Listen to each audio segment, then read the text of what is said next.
Welcome to ఆస్కింగ్స్ academy.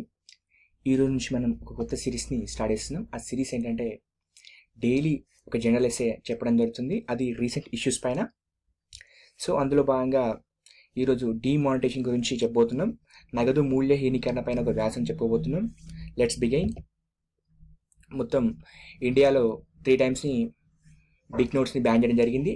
First time వచ్చేసి 1946లో 10,000 rupees నోట్స్ని and 5,000 rupees నోట్స్ని ban చేయడం జరిగింది. సో ఇక్కడ పిక్చర్లో చూస్తున్నారు కదా, ఇగో ఇదే 10,000 రూపీస్ నోట్స్. దీనిపైన రిజర్వ్ బ్యాంక్ ఆఫ్ ఇండియా రాసింది. And this is 5,000 rupees note. So 1946లో బ్యాన్ చేసిన తర్వాత 10,000 నోట్లను 10,000 మరియు 5,000 నోట్లను తిరిగి జవహర్లాల్ నెహ్రూ ప్రభుత్వం ప్రవేశపెట్టడం జరిగింది 1954లో. 20,000 నోట్లను తిరిగి రెండవసారి 1978 జనవరి 16న అప్పటి ప్రధాని అయిన మొరార్జీ దేశాయ్ ప్రభుత్వం దీన్ని రద్దు చేయడం జరిగింది. సో రీసెంట్గా మూడోసారి 2016 నవంబర్లో 1,000 రూపాయల నోటు 500 నోట్లను రద్దు చేయడం జరిగింది. సో ఇక్కడ మనం గమనించాల్సిన విషయం ఏంటంటే 3 టైమ్స్ బిగ్ నోట్స్ బ్యాన్ చేయడం జరిగింది.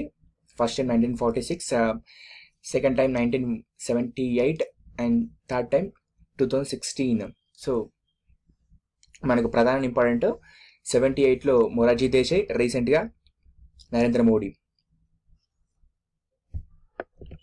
సో ఈ 500, 1,000 రూపాయల నోట్లను రద్దు చేయడం గల కారణాలు తెలుసుకుంటే, సో 16.5 బిలియన్లు విలువ కలిగిన 500 రూపాయల నోట్లు మరియు 6.7 బిలియన్ విలువ కలిగిన 1,000 రూపాయల నోట్లు ఆర్బీఐ ముద్రించింది.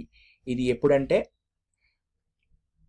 2011, 2016 మధ్య కాలాన్ని చూసుకుంటే. సో ఈ రెండింటి విలువ చూసుకుంటే 15 ట్రిలియన్లు లేదా 224 బిలియన్లు.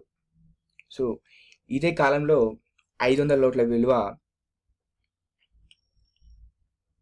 76%, 1,000 రూపాయల విలువ కలిగిన నోట్లు 119% ఫేక్గా క్రియేట్ చేయడం జరిగింది. అంటే ఉన్న వాటికన్నా ఎక్కువ నోట్లు సర్క్యులేషన్ జరిగిందనమాట.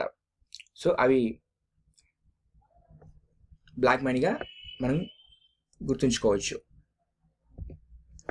సో కేంద్ర ప్రభుత్వం ఏం చేసిందంటే ఈ రీసెంట్గా ఆదాయ డిక్లరేషన్ స్కీమ్ని ప్రవేశపెట్టింది. దీని ప్రకారం 40% కేంద్ర ప్రభుత్వం తీసుకుంటుంది, 60% ఆ అభ్యర్థికి ఇవ్వడం జరుగుతుంది. సో భారతదేశంలో 6.8 లక్షల గ్రామాలకు ఇప్పటికీ బ్యాంకింగ్ సౌకర్యాలు లేవు. ఇది చాలా దురదృష్టకరం. దేశంలో సగటున ప్రతి 10 లక్షల మందికి 130 ఏటీఎంలు ఉన్నాయి. సో అదే యూఎస్లో చూసుకుంటే మనం 10 లక్షలకు 1,500 ఏటీఎంలు ఉంటాయి. సో ఒక్కొక్క ఏటీఎంని ఏర్పాటు చేయడానికి 20 లక్షల దాకా ఖర్చు అవుతుంది. ప్రజెంట్ ఇప్పటి వరకు 2 లక్షలకు పైగా ఏటీఎంలు ఉన్నాయి. ఇది ప్రజెంట్ మాత్రమే, దీనిలో ఎక్కువ పెరగవచ్చు, ఇది కాన్స్టెంట్ కాదు. మనం 1996 నుంచి గాంధీ బొమ్మను ముద్రించడం జరుగుతుంది. అంతకుముందు గాంధీ బొమ్మ లేదు, ఈ విషయం గుర్తుంచుకోవాలి. సో ఎక్కువగా నగదు రహితంగా ఉన్న దేశం ఏంటంటే బెల్జియం అని చెప్పుకోవచ్చు. ఒకసారి వాటి లిస్ట్ని ఒకసారి పరిశీలిస్తే బెల్జియం వచ్చేసి 93%, కెనడా వచ్చేసి 90%, ఫ్రాన్స్ వచ్చేసి 92%, స్వీడన్ వచ్చేసి 89%, నెదర్లాండ్ వచ్చేసి 85%, ఆస్ట్రేలియా 86%. సో కొత్త నోట్ల విశేషాలు మనం ఒకసారి చూసినట్టయితే, కొత్త నోట్లు అనేది మైసూర్ కరెన్సీ ప్రింటింగ్ ప్రెస్లో ముద్రించడం జరుగుతుంది. ఈ నోట్ల ముద్రణకు అవసరమైన కాగితాన్ని ఇటలీ, జర్మనీ నుంచి దిగుమతి చేసుకుంటారు. సో ఈ కొత్త నోట్లు అనేవి ప్రభుత్వ అధికార ప్రింటింగ్ ప్రెస్లు అయిన నివాస్, నాసిక్, సల్బోన్లో ఈ కొత్త నోట్ల అసలు ప్రింటింగే జరగట్లేదు. మైసూర్ ప్రింటింగ్ ప్రెస్లో మాత్రమే ఈ కొత్త నోట్ల ప్రింటింగ్ జరుగుతుంది. సో ఇంతకు మనం చెప్పుకున్నాం కదా. సో స్విట్జర్లాండ్ చెందిన జియోరి సంస్థ, జపాన్ చెందిన కొమిరి సంస్థ ఈ కొత్త నోట్లకు సంబంధించిన కాగితాలను సప్లై చేస్తాయి. ఆగస్ట్, సెప్టెంబర్లో 48,000 కొత్త నోట్ల ముద్రణ జరిగింది. కొత్త నోట్ల పంపిణీ కోసం బెంగళూరులోని ఆర్బీఐ 73 లక్షలు ఖర్చు చేసింది.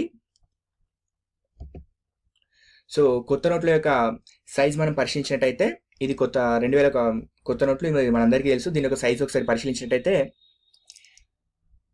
66 మిల్లీమీటర్లు ఇంటూ 166 మిల్లీమీటర్లు.